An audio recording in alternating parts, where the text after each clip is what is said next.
Jätkame istungiga.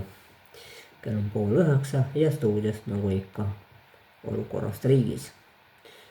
Tänases saates me rääkisime sellest, et maksud on reas. Muidugi ka raadiokuulaja ja televaataja kommenteeris, et hea koht, soe, miks mitte keerata. Nõnda on olukord siis selline. Minu käest küsitakse, et miks ikkagi riik ei lähe perse? Või ikka läheb?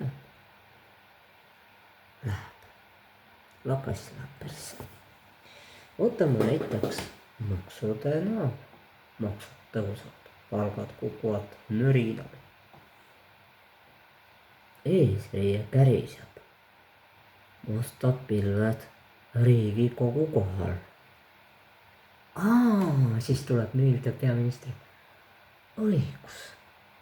Riik on putsis.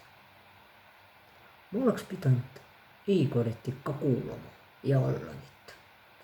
Need on ikka riigimehed. Jaa. Oleks küll. Aga miks ei kuula meid siis? Meie oleme riigi tegijad. Mees, ärka üles. Ja Kristjan, ma räägin sinuga. Keskerakondlane siin midagi vägiseb. Vägise. Varsti ma lõkon sulle permapenni.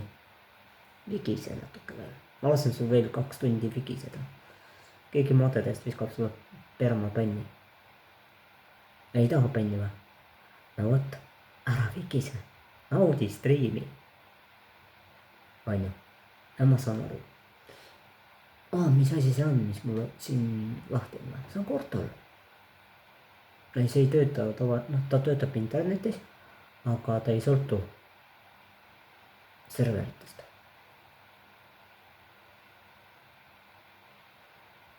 Kas Riigikogu saab sinna? Tulkogu saab. Kui nad viisivad inglise keelt puristada, õnneks on see eesti keeles. Kui sa viitsid toimetada seal ja ringi lurkida ja nuhkida ja värki. Sa ei saa ju nuhkida. Sa võid ju näha, aga sa ei saa mu sisu maha võtta.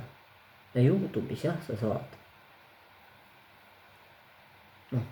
Kes on ID-kutid. Aga Kortalis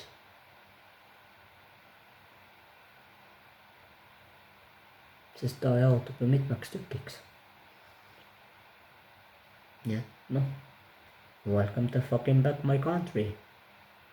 Ja miks sa ei kuulanud mind ja Allanit? Teiega räägin titet. Just. Vaataskond praegu naerab nii, et koht ka väras. Muidugi. Ma ju rääkisin eelmises blogis, et ma olen meister sellel alal riigi putsi keeramises. Ja mis siis, et ma saan raha? See on minu raha. Riik ei tee sellega mitte midagi. Aina. Muide suure tänud veel kord kõikidele, kes omavad. Mul on üks projekt praegu pooleli. Ja saatsin taotluse ära Streamlabs.com lehele. Ja vaatame, mis nad teevad. Kas nad võtavad projekti vastu või võtta.